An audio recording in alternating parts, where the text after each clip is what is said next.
are ending what I consider to be, so far, the best, worst season ever. Hey everyone, Natissa here, and welcome to You Can Grow Too.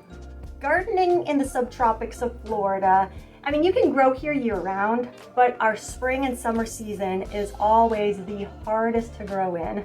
We have such extreme heat, humidity, a lot of pests, which makes the garden very difficult to go into sometimes, or I should say a lot of the time at this time of year.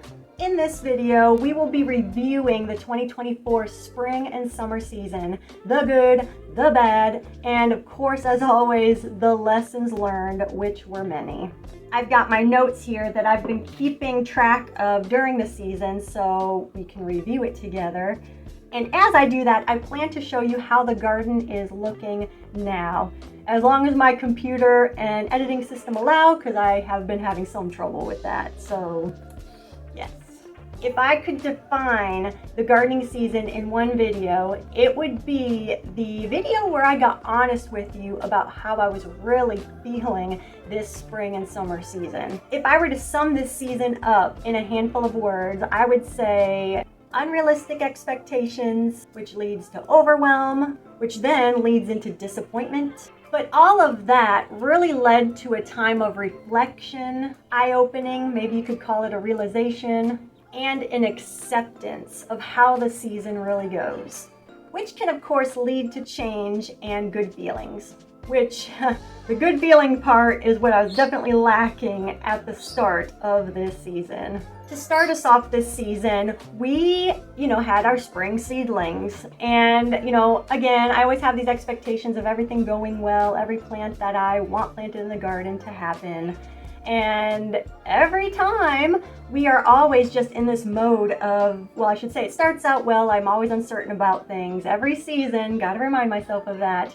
But there's always this time of juggling. Every seedling has its specific needs, its constant moderation. And something that I noticed for the seedlings this spring was I started using indoor growing system, which is actually rather new to me. And once the seedlings came up, I'd take them outside in the day and bring them inside. But once the seedlings got too big for the grow light room at night, I would actually bring them to the sunroom here. And there's no circulation. So about the 2-month mark, I was noticing powdery mildew on some seedlings that I was very shocked about. To be more specific, our roselle starts. Usually that is a carefree plant, and I was getting powdery mildew. Another thing we had happen, which happened the year before, so I'm going to bring it up again here for myself, and hopefully this will help you too, is a lot of my pepper starts. I had a ton, and they were growing very well. You could see that in the spring seedling tours. But as I was getting the pepper plants outside, I think I have a picture, but I don't know if you'll be able to see it very well. But the new growth on those pepper seedlings were getting, it was dark. It not dried up, but just the growth was very stunted, didn't look right, perhaps deformed, and it wasn't a contamination of anything. But, you look to see what a problem is online, and of course you get a list of multiple things, so it was very hard to pinpoint it. Like I said, this happened last year, and I tried to adjust certain things. I thought it was too wet last year, so I kept it drier this year, thinking that was an issue, and we still had an issue. But what I ended up doing was cutting the top of that pepper plant, and you probably saw the sad state of it in the first spring tour. And today, a good example of it was the Jimmy Nardellos that I showed you, and they're out there now. I mean, they don't look their best. This is the end of the season, but they've really bushed out this, as the season went on, had a lot of blooms, a lot of peppers on it. So, I'll probably encounter this again next year, but this is a great way to remind us that yes, these things happen. They may repeatedly happen, but it really did work out in the end. Speaking of peppers, another pepper plant that really kind of defined this season, or at least defined my thoughts and where I want to go with the garden, was the Rebel seedling that actually self-seeded about this time last year. It was in my Rebel seedling video. And that pepper plant grew through the fall and winter, did not look its best because that's not really the season for peppers. But when spring came, the sun and more heat, that pepper plant just put out peppers at the start of spring, and it was a strong, healthy plant. Whereas all my pepper seedlings that I was getting outside was really struggling because we had a very intense heat that started and no rain, and a lot of my pepper plants actually didn't do too well. But that bird beak pepper that started in fall of last year was just a testimony to me that maybe I need to change my timing. So that's actually a big part of this fall and winter season. Is actually right now I do have seedlings starting inside some peppers, and I never start them this early. I usually begin them around January, toward the end of winter. So this volunteer pepper plant really just made me think, and I'm actually doing that with eggplants as well. So big part of this spring and summer season. Something that happens every spring and summer that I always forget about, and I feel like it really hit earlier this year for me, but the unrealistic expectations. Every year, I always tell myself this spring and summer, I am going to be able to handle the heat, handle the bugs, I'm going to be able to keep up on weeding the garden, I'm going to be able to go out there and harvest all this stuff and feel good about it. Every season, I've always hit this point of just, why am I doing this? I don't want to go out there. Everything gets out of hand. And I just have this unrealistic expectation, at least for myself, of having everything nice and neat and orderly and all these impressive harvests. And there's a lot of food growing out there, don't get me wrong. And a lot of it is actually food that we're just not going to be able to harvest until sometime, in some cases, after winter. That's just reality. But this happened earlier this year, and you got a hint of that at the end of the first spring tour. I was just mentioning how, things were already getting kind of difficult and we're just getting started. And it was from that point onward that I was just really mentally wrestling with my expectations and how that it wasn't happening. And it really was leading to overwhelm already. It was about this point that I actually put out that video, the Getting Honest with You about the spring and summer season. And it was not a video I was actually planning to do at all. In fact, I felt kind of weird doing it. But it really was just what was happening in my mind, and it felt like it was the right thing to do, to just really be honest of, hey, this is happening. Because, when I watch other gardeners, everything looks great, and I've actually had some people being very impressed with how things were looking, and I thought to myself, geez, I don't even know, why am I here showing you this? I don't want to appear a certain way that's false to you.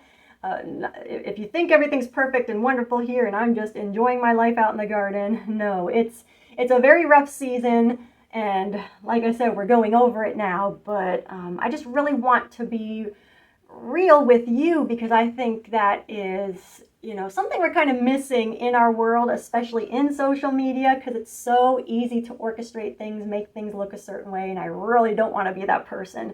So this video was actually very, very important, just to myself too, just to remind me that this is a tough season so I don't forget. And I was very unexpectedly just overwhelmed with so much support from you with that video as well. So I hope that video, like I said, it was an encouragement to me to help remind me of everything, and I hope it was to you as well. But yes, the unrealistic expectations of having everything the way I would imagine it to be, or the way somebody watching a garden might imagine it to be. And it just really was bringing the overwhelm. And to add to that mix of problems was we were not getting any rain at this time. And if you joined me in the garden the past fall and winter season, I told you that we weren't getting any rain in that past summer. So all that drought just kind of carried over into our spring, and it got very hot, and I have very sandy soil. And that's another thing I learned with my soil, I guess you could say, this year was, you can water your garden and you can have a very good rain, but if you have hydrophobic soil, if it's just very, very wet, it's just not going to soak in that moisture properly the way your plants need it, the way the organisms in the soil need it, if they're even there, because your soil is so dry. And that was something I learned. Gosh, Hugh Richards, I'll watch him. He's in the UK. And I know he just briefly mentioned how in the wintertime, I think he says, he just lets his high tunnels go and doesn't water them or whatever, and he discovered how hydrophobic they got. And after hearing him just briefly mentioning that, it really opened my eyes to my garden. And I remember after a very nice rain that we actually had, I went out in the garden, I actually dug in the ground, and it was just dry. So it was a very eye-opening to me moment in this season, and that's a big deal, because if you don't have good soil, if it's not properly moist, it's going to be rough for you, and it was very rough for me. So this made me turn my attention to actually soil health, and I know in the past that's kind of like a boring topic, but it's actually becoming a very major topic to me now because of this season. So with that, we've been doing a lot of chop and drop, and I've showed you in the garden that it feels like a mess. And yeah, it might have looked messy, and for some people that might just be crossing their line, but for me, I just felt it very necessary, and I was very okay with doing that. And something neat I do want to speak on about that is not long ago, we've been working on cleaning up our garden, and I was digging around underneath the mulch that I had laid down when I decided, hey, I need to work on the soil. And I was pulling back that mulch just a little bit ago, and we're building soil. I mean, it is darker, and it's just less sand. There's just so much hope in what I saw. So it really confirmed to me that spring and summer moving forward, because of this rough season, maybe I need to focus on the soil. So chop and drop was something I did a lot of. We brought in a lot of mulch, and that's something I do want to focus on this fall and winter that we are going into, is getting the garden ready for spring. I know it's weird to think that far ahead, but apparently I might need to. So yes, trying to keep moisture in the ground was a big part of this year's season at the start of it. And something that I noticed, which is very kind of like, well, yeah, was that drought-tolerant plants. I need to have those in the garden. I need to know my garden and know what I need to grow. And if I know that my garden, struggles with the moisture right now, drought-tolerant plants are the way to go. I even did a short this year that was kind of a pivotal, like I said, moment in this season of noticing this. Had my wing beans. I love wing beans. They need a lot of moisture, and they just did not make it at all. But the noodle bean, which is a drought-tolerant plant, next to it was doing very well. And of course, drought-tolerant plants aren't always going to just flourish with no water or rain, and we still got to give it some attention. But with the little attention that you can give it, you have a better chance. And as rains come and things get better, those plants will they will flourish. But a little side note I do want to say about this, because this was kind of a big moment to me as well, and that is, that noodle bean that I showed you in that short video. It did not work out in the end. In fact, it died not too long after that.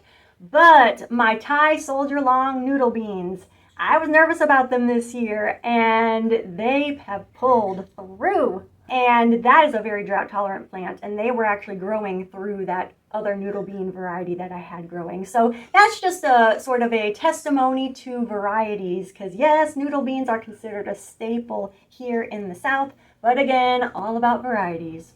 A big part of this season as well that was really running through my mind, and again, I saw lots of evidence of this, is that less is more. Less plants, less chaos, less mess, less stress leads to more control, more good feelings, and strangely enough, more harvests.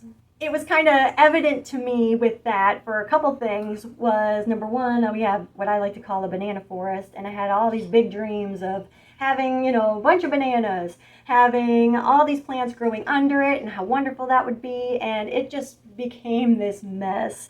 And, I wasn't harvesting from it like I'd hoped. I need to be honest with myself. I'm not going to be going out in just overgrowth and messiness, because I have a hard time with bugs.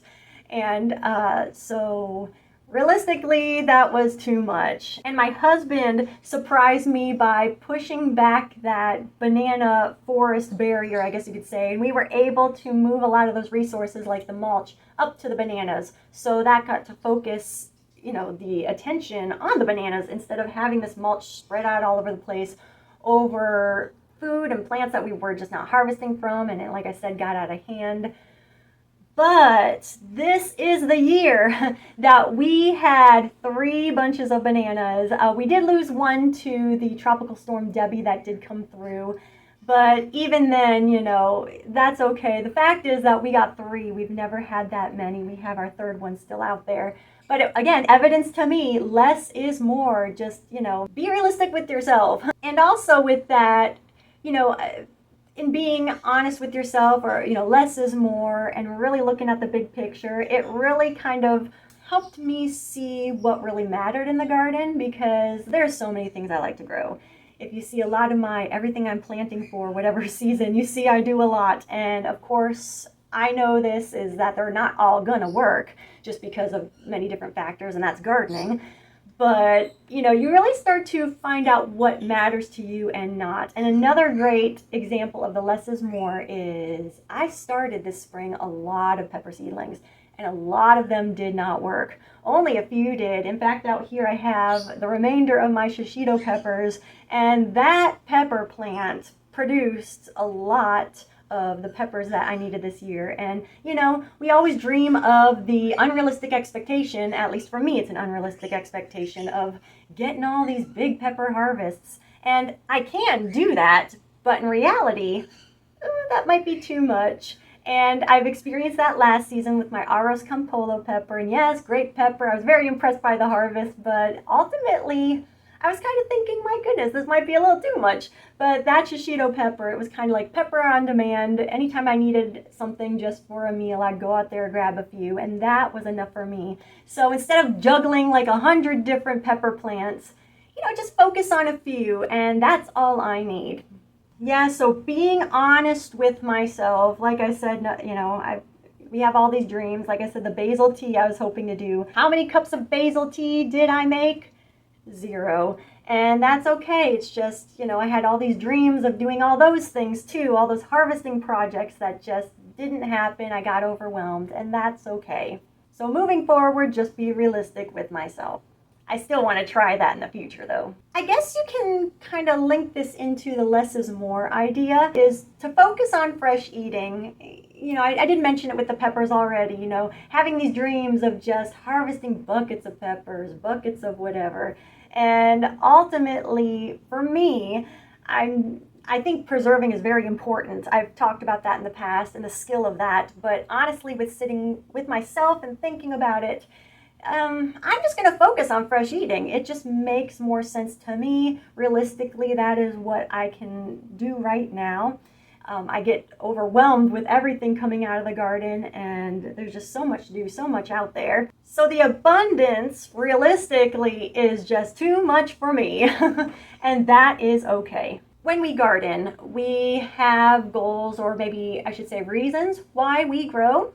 And one of the big reasons why I do is I think of my urgency for needing to learn, or the wisdom I should say, of learning to grow our own food and getting into the habits of doing that and harvesting and taking care of our land, which, by the way, I don't have acres of land. It's just in a regular suburban backyard, and we grow a lot. I do think a lot about, for lack of a better way to put it, because I think sometimes if we say it out loud, it just kind of puts a fear in us, or a certain definition that I'm not trying to convey, I guess. But I do think of survival gardening. I just think there's a wisdom in taking care of ourselves in this way. Not saying it has to be some sort of end of the world crazy scenario, but you know, there are times even just in our personal life where maybe we just can't get out, and who knows what. Things are always happening in life. Things are very unstable whether we like it or not, and I just think about that a lot. And part of my unrealistic expectations, which leads to overwhelm, is the thought that I need to have my survival garden in now. I need to be able to make a meal out there right now, and that be that. And that set a bunch of anxiety in me, a bunch of overwhelm, and actually disappointment, because I feel like I'm not there in my unrealistic expectations. So in my reflective time of this garden goal I have, this view of what I want my garden to do, instead of just having that end goal and have to do it now, I want to move forward in peace by just working on it. And we have been doing that, bringing in a bunch of different crops that are growing out there right now that I would consider survival crops, I guess you could say, that grow very well in our area, that can really, fill your belly and give you that sustenance you need, the security. And it is happening out there. It's just, again, my unrealistic expectations. But if we just keep chipping away and moving forward, I just need to know that that's great. Oh, a big thing that happened this season that I didn't expect was succession sowing, kind of unintentionally. Toward the end of spring, it was actually the end of May, I harvested our last giant kohlrabi. And I was letting it go for as long as I could, actually, because I wanted to see if maybe, would this still taste good? So we harvested it, and it really wasn't that bad. I mean, was it the best? Probably not, but I truly would grow more and eat them again. So it made me think, can I extend some of our fall and winter harvests later than I normally thought I could? Because pests are really coming in at that point. I mean, they're already in by the end of May. So that was a very wonderful eye-opener. Another thing that happened that revealed to me that maybe I can succession sow was my lettuce had gone to seed. And I always collect the seed from lettuce, but inevitably, generally, there are lettuce seeds that drop. And this season, I had a lot of volunteer lettuce plants. And I just, kind of let them grow, noticed them. Oh, that was nice. And then I thought, let's try this. And I admit they were growing when it wasn't raining. The heat was really coming on. It was March at this time, which can get pretty hot here for us. But I did harvest the lettuce. And again, probably not the best tasting lettuce, but it really wasn't that bad. And I thought to myself, if I did this intentionally, succession sowed, and took care of these plants, I might be able to extend my lettuce harvest, and that would be great, because it was by this time that all my lettuce were gone. So that really was a big eye-opener to me, and that is one of my goals for this fall and winter season. In my reflection time of this now passing season, in that Getting Honest video, I mentioned how, it's hard to garden in the spring and summer here. It's hard to go outside and do these big tasks that we need to do. And I really got to thinking, are there garden tasks that I can do that don't require extensive periods of time of going outside? And yes, there are. In my house, I have a lot of seeds that I'm saving, and they're out to dry, and they need to be put away. So in the heat of the day, when I don't want to go outside, that is perfect. Cuttings. I did go outside and take some cuttings that I wanted to have set and ready to go by the fall and winter season. And yeah, it required going outside, but really not that bad. Only took a few moments, grab them and go. And I had little mini cutting goals, I guess you could say. Something I've also done when the rain started actually coming in, I would go outside and do what I call seedling hunting. Looking around in the garden bed, looking in the pathways, finding seedlings that I can help lift out of the ground, put it in the garden bed. And actually I had a few seedlings really take off and be part of the garden. So, little things like that. Also, a big thing that you can do is play around with your harvest, learn how to cook with it, preserve with it. Some big examples that I had done this summer season was the Indian burr gherkin. I am learning more and more of the sizes of when to eat them, how to eat them, and I am learning that, you got to eat them fresh, not cooked, at about an inch, not more than an inch, because then they start getting tougher and maybe just a little tougher. But I learned during the hot summer that I've been taking the larger ones, slicing them up, sauteing them, and a lot of them have been tasting like cooked zucchini with more of a firm texture. And I even stuck some in soup, and it was pretty good. So I want to play around with the sizes because I still need to figure that out. But, use the summer to figure those things out. And another example is what I'm doing right now is I have a peanut butter fruit tree that is producing a lot of these, what really do taste like peanut butter and jelly, but in fruit form.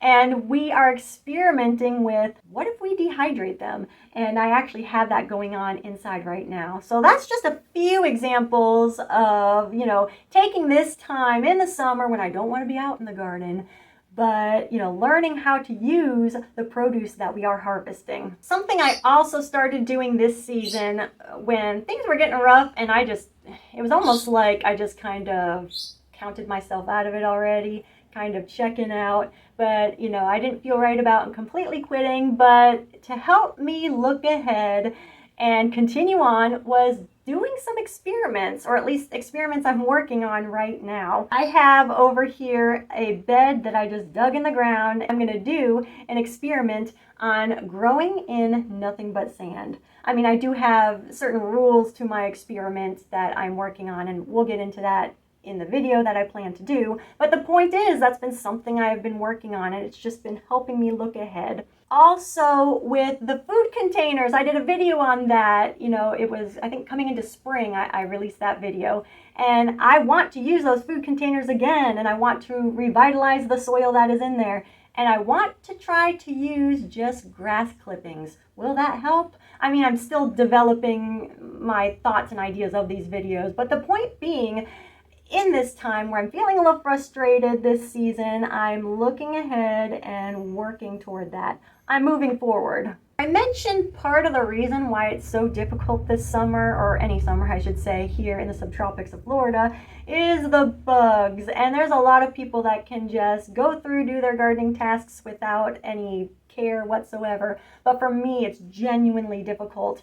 And it takes longer for me to complete certain things because of my, I'll say, fear of bugs.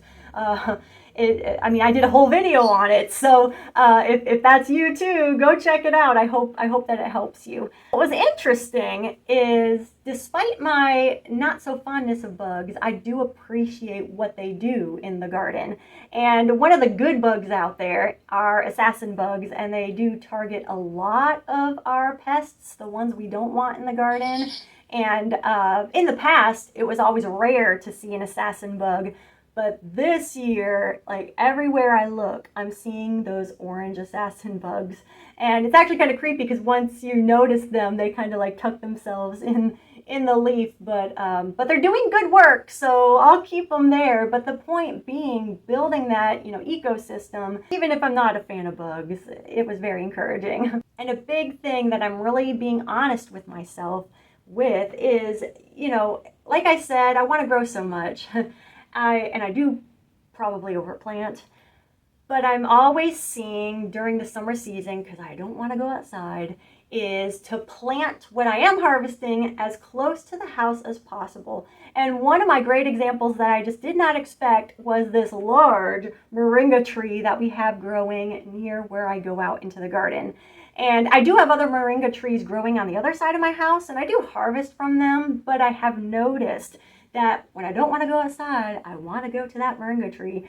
And originally, I'll be honest, I didn't really want that moringa tree planted there, but we had it, and I thought, just get it in the ground. We can always change things if we need to. And it was a big eye-opener to me to try to do that. And I know I can't do that 100% because plants have different needs and all that, but just really try to get a lot of those plants that I'm harvesting from closer to the door. And another example that, overplanting may not be a good thing because now it feels overwhelming, is the fact that down in my way back corner, it has got very overgrown, and I had the wonderful idea of growing my Thai soldier beans up the fence, because I've been trying to grow things up the fence that, we will use and enjoy.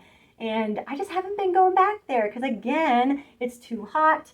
Gets overgrown, the critters, I just don't want to go back there. And I mean, the beans aren't going to waste, as in, I can eat them as dried beans, and we are collecting them for that. But, it's just a lot more happening than I want to deal with. And then to look at these areas in my garden, it's just been feeling overwhelmed, even though we have been cleaning things up. Something that can grow all summer, but that we harvest in our fall, and that way I can still use that space for the fall and winter, but just something to think about. trying to use these spaces realistically. If you've been joining me in this gardening season, you know some of the big moments was the single seed challenge of my seedless watermelon and super hybrid. And it was such an exciting, I thought, journey of the season. And just recently I did post that, yeah, it was a fail, but it was a wonderful video to kind of lead into the end of our season of our spring and summer, because this season was very tough. It really felt like a fail to me. And, well, this video, I do encourage you to go check it out. Even if you didn't follow the single seed challenge, you're going to be able to understand what's going on for sure and understand the lessons that I learned from this fail. And I really believe it's going to be an encouragement to you too. But in the end, I actually, just a couple days ago, did harvest that watermelon that you saw at the end of the video. And gosh, a little sting to the soul was that it was very underripe. It was still edible, we're still eating it, and I'm still enjoying it because it is my watermelon. Yeah, a little frustrating because I was watching for the tendril to dry up, and it did completely, and so did the plant itself. So I thought for sure this was going to be like the best tasting watermelon ever, and to open it up and for it to be underripe, yeah, I admit that stung a little bit. So something obviously must have happened to the plant itself that I just was unaware of. But again, watch that video. I'm really clinging to those lessons that I learned, and that's kind of, I want to say, another good video that kind of really sums up this whole season, because like I said, it was very tough. And when we go through tough seasons in the garden, we might wonder to ourselves, why are we doing this? I know that was a big question going through my mind this entire time. That feeling, that repeated thought and question in my mind really sparked this video, which I hope, if you don't have reasons why you grow, yeah, definitely check out that video, just because it is important to know why we do what we do, because that's going to help you keep doing what you do when you have that foundation of why. And that is ultimately what kept me going this season, were my reasons why I grow. And, despite the good, the bad, the lessons learned, I'll say that it really was the best, worst season ever. I hope this video has gotten you thinking about your garden season, and hopefully you found yours encouraging too. Thank you for joining me this season, and I hope to see you in the next one.